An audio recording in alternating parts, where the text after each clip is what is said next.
નમસ્કાર 12 વાગ્યાના સમાચાર સાથે હું હિના। સમાચાર અમદાવાદમાંથી સુભાષ બ્રિજ સર્કલ પાસે હત્યા આરોપીઓને લઈને પોલીસ ઘટનાસ્થળ પર પહોંચી છે। આપને તસવીરો બતાવી રહ્યા છે। આરોપીઓને સાથે રાખીને પંચનામું કરવામાં આવ્યું। અજય સાલ્વી નામના યુવકની હત્યા થઈ હતી, જેના સીસીટીવી ફૂટેજ પણ સામે આવ્યા હતા।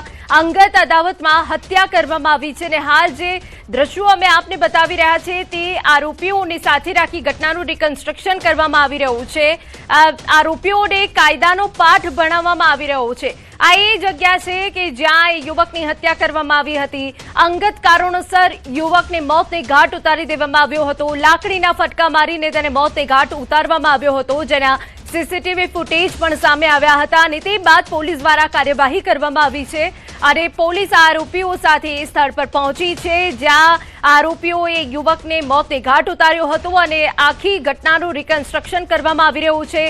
કેવી રીતે આ આરોપીને મોતને ઘાટ ઉતારવામાં આવ્યો, કયા કયા હથિયારો તેઓ લાવ્યા હતા, એ જે તમામ બાબતો છે તેનું અત્યારે નિરીક્ષણ કરવામાં આવી રહ્યું છે। પરંતુ એક્સક્લુઝિવ દ્રશ્યો અમે આપને ન્યૂઝ 18ની સ્ક્રીન પર બતાવી રહ્યા છે। અમદાવાદના સુભાષ બ્રિજ સર્કલ પાસે થયેલ હત્યાના બનાવમાં આરોપીઓને સાથે રાખીને પોલીસ દ્વારા પંચનામું કરવામાં આવ્યું છે। આપ દ્રશ્યની અંદર જોઈ શકો છો હાલ જે પ્રકારે સુભાષ બ્રિજ સર્કલ પર અજય સાલ્વી નામના યુવકની હત્યા કરવામાં આવી હતી અને જેમાં પોલીસે 8 આરોપીઓની ધરપકડ કરી છે। 8 આરોપીઓને લઈને પોલીસની ટીમ છે તે સુભાષ બ્રિજ સર્કલ પર પહોંચી હતી।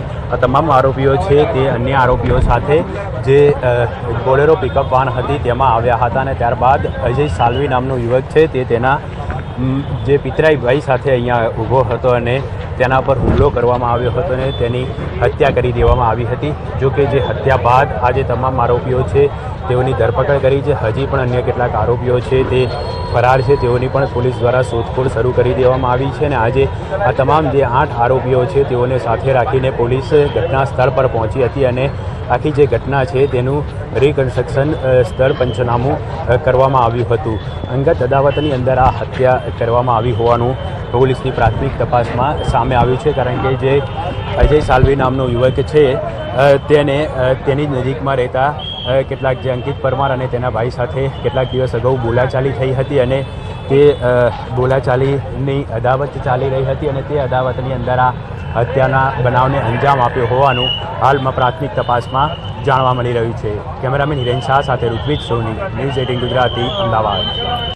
તો સંપૂર્ણ વિગત સાથે અમારા સંવાદદાતા ઋત્વિજ સોની જોડાઈ ગયા છે। ઋત્વિજ, અંગત અદાવતમાં કોઈના ઘરનો ચિરાગ બુજાઈ ગયો છે અને નબીરાઓને પાઠ ભણાવવા માટે પોલીસે પણ હાલ કાયદાનો પાઠ ભણાવવા માટે આખું રિકન્સ્ટ્રક્શન કરવામાં આવી રહ્યું છે। શું અપડેટ છે આપની પાસે?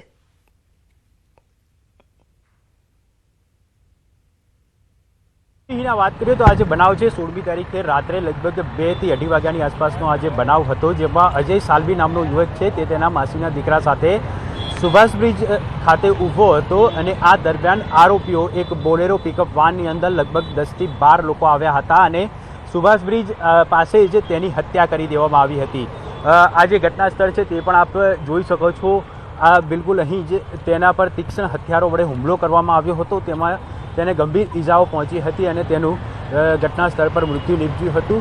સમગ્ર ઘટનાની જાણ જ્યારે પોલીસને કરવામાં આવી હતી ત્યારે રાણીપ પોલીસ તાત્કાલિક ઘટના સ્થળ પર પહોંચી હતી અને ઘટનાની ગંભીરતાને ધ્યાનમાં રાખીને ઝોન 2 LCB ટીમ અને રાણીપ ડિસ્ટાફ તેમજ અલગ અલગ ટીમો બનાવવામાં આવી હતી અને આરોપીઓ પકડવા માટેની તજવીજ શરૂ કરવામાં આવી હતી, જેમાં પોલીસને મોડી રાત્રે સફળતા મળી હતી અને લગભગ 8 જેટલા આરોપીઓ છે તેઓને ઝડપી લીધા હતા અને આ તમામ આરોપીઓને સાથે રાખીને પોલીસ દ્વારા આખી જે ઘટના છે તેનું પંચનામું કરવામાં આવ્યું હતું।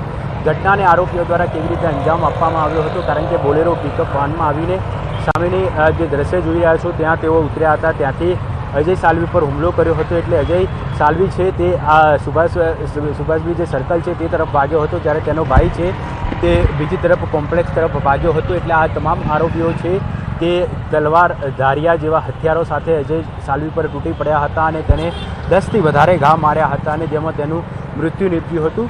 આખી જે ઘટના છે તે અંગત અદાવતની અંદર આ ઘટનાને અંજામ આપ્યો હોવાનું પોલીસ તપાસની અંદર જાણવા મળી રહ્યું છે, કારણ કે અજય સાલ્વી છે તેને કેટલાક દિવસ અગાઉ તેની નજીકમાં રહેતા જે અંકિત પરમાર અને તેના ભાઈ સાથે અને તેનો જે સાળો હતો ભદ્રેશ તેની સાથે બોલાચાલી થઈ હતી અને ત્યારબાદ તેઓ વચ્ચે અદાવત ચાલી રહી હતી। જે અગાઉ છે તે આ અજય સાલ્વીના માસીના દીકરાને તેઓએ માર માર્યો હતો, ત્યારબાદ બંને વચ્ચે સમાધાન પણ થઈ ગયું હતું. જો કે આ બનાવ છે તે બનાવ અંગત અદાવતની અંદર જ આ જ બનાવ અદાવતની અંદર બન્યો હોવાનું જાણવા મળી રહ્યું હતું. એટલે પોલીસ દ્વારા હાલમાં અન્ય જે ફરાર આરોપીઓ છે, જે મુખ્ય આરોપીઓ છે, તેઓને પકડવા માટેની પણ તજવીજ શરૂ કરવામાં આવી છે. જી બિલકુલ, આભાર ઋત્વિજ સમગ્ર વિગત બદલ.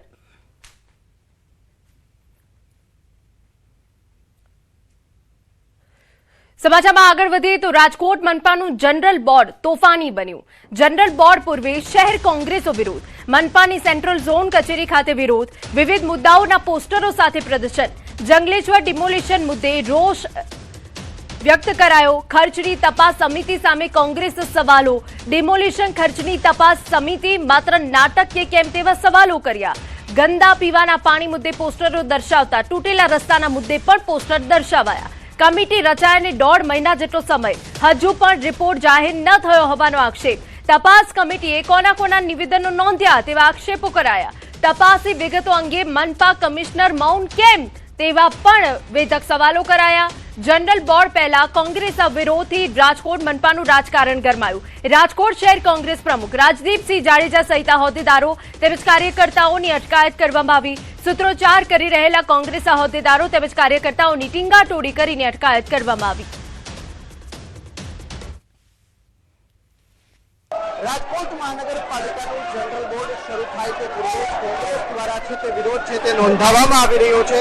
આપને મારી પાછળના જે દ્રશ્યો બતાવવાનો પ્રયત્ન કરું છું, દ્રશ્યોમાં જોઈ શકાય છે કે હવે રાજકોટ શહેરના એ ડિવિઝન પોલીસ દ્વારા કોંગ્રેસના જે કાર્યકર્તાઓ છે, હોદ્દેદારો છે, તેમની ટીંગાટોળી છે તે કરવામાં આવી રહી છે.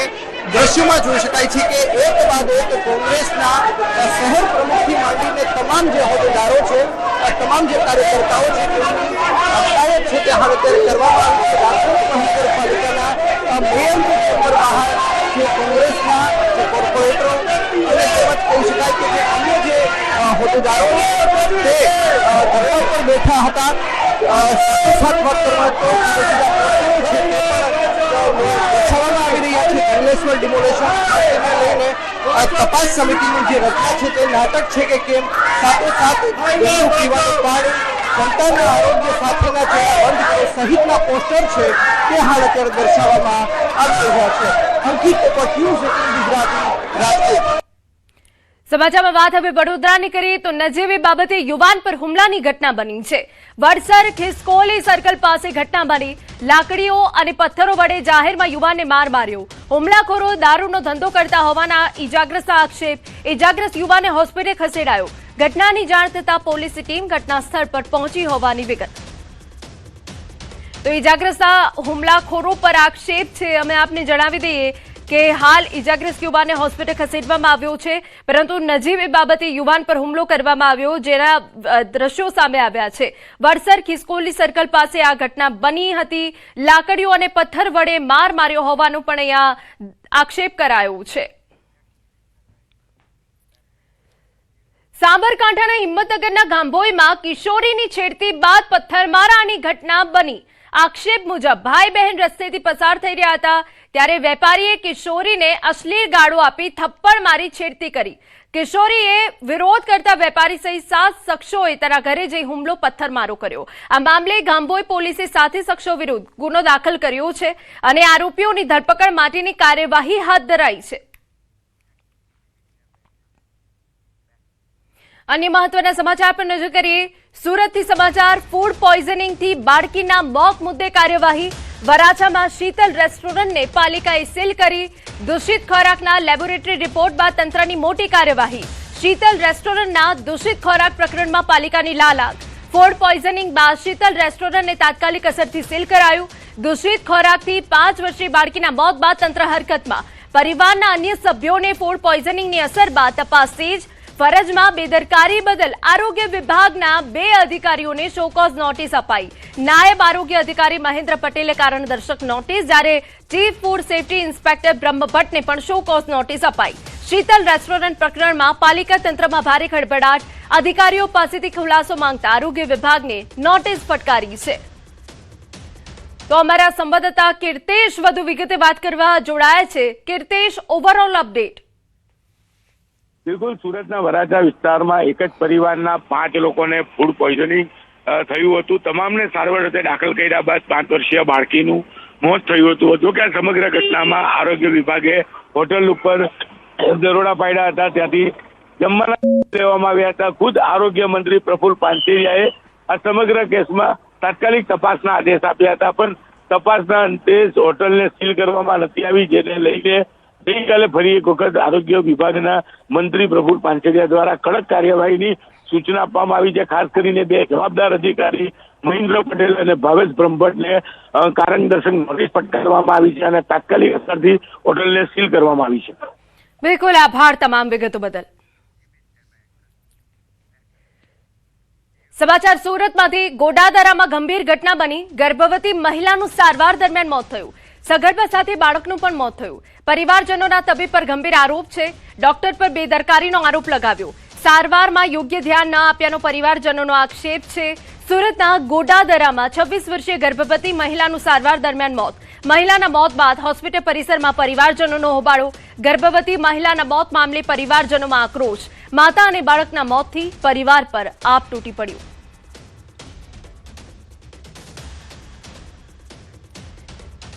સમાચારમાં આગળ વધીએ. ગીર સોમનાથમાં દૂધની ગાડીમાં બિયરની હેરાફેરીનો પર્દાફાશ થયો.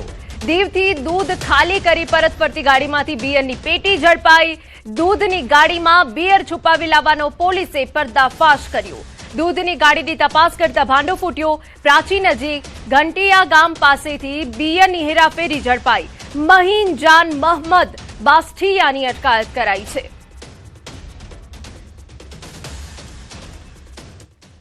નર્મદાના જરમાણી ગામે ગાંજાના ગેરકાયદેસર વાવેતર સામે પોલીસે કાર્યવાહી કરી.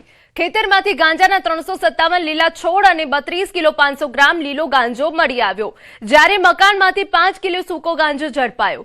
પોલીસે અંદાજે 18,75,000 રૂપિયાનો મુદ્દામાલ જપ્ત કર્યો. સમગ્ર મામલે પોલીસે 70 વર્ષીય ગોપાલ તડવી સામે ગુનો નોંધીને વધુ તપાસ હાથ ધરી છે.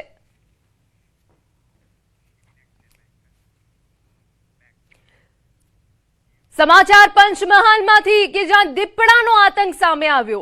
ઘોગંબા તાલુકાના ગજાપુરા ગામમાં મળસ્કે ગામમાં દીપડો ઘૂસ્યો. ઘરમાં બાંધેલા 4 બકરાને ફાડી ખાધા. આપને જણાવી દઈએ, એક બકરાને જીવતો લઈ જંગલ તરફ દીપડો ભાગ્યો. દીપડાને બકરા પર હુમલો કરતો જોઈ મહિલા ભયથી ધ્રુજી ઉઠી. ગોદડીમાં મોઢું છુપાવી ખાટલા પર મહિલા પડી રહી.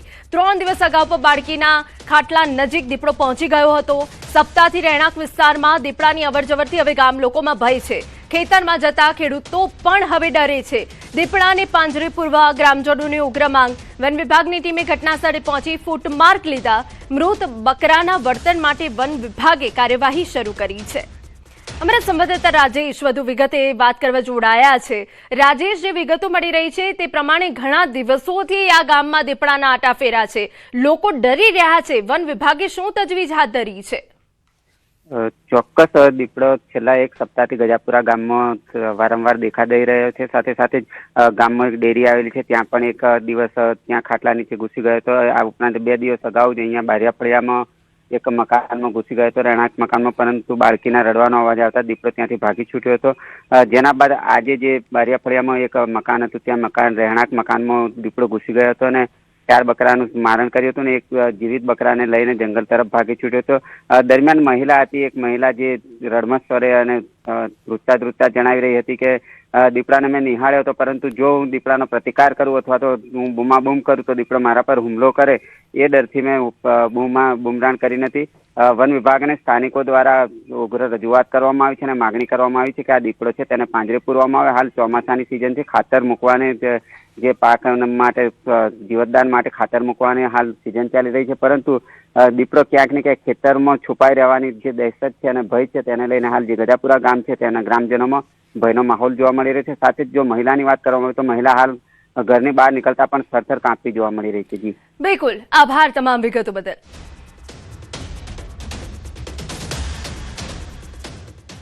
સમાચારમાં આગળ વધીએ. સુરતથી બાબુ નાવડિયા સહિતના યુવાનો ભાવનગરના ધોળા ગામે પહોંચ્યા હતા, જ્યાં ધોળા પટેલ સમાધિ વાડી ખાતે ખેડૂતો સાથે સંવાદ બેઠક યોજાઈ।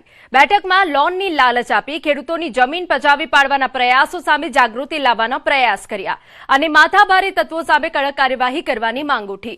ખેડૂતોને ભયમુક્ત બનાવવા સાથે સૌરાષ્ટ્રમાં સમાજ સુરક્ષા ભવન બનાવવાની જાહેરાત પણ કરવામાં આવી, તેમજ ખેતરમાં ભેડાણ અટકાવવા ધોળા ગામના ખેડૂતોએ મહત્વનો નિર્ણય લીધો।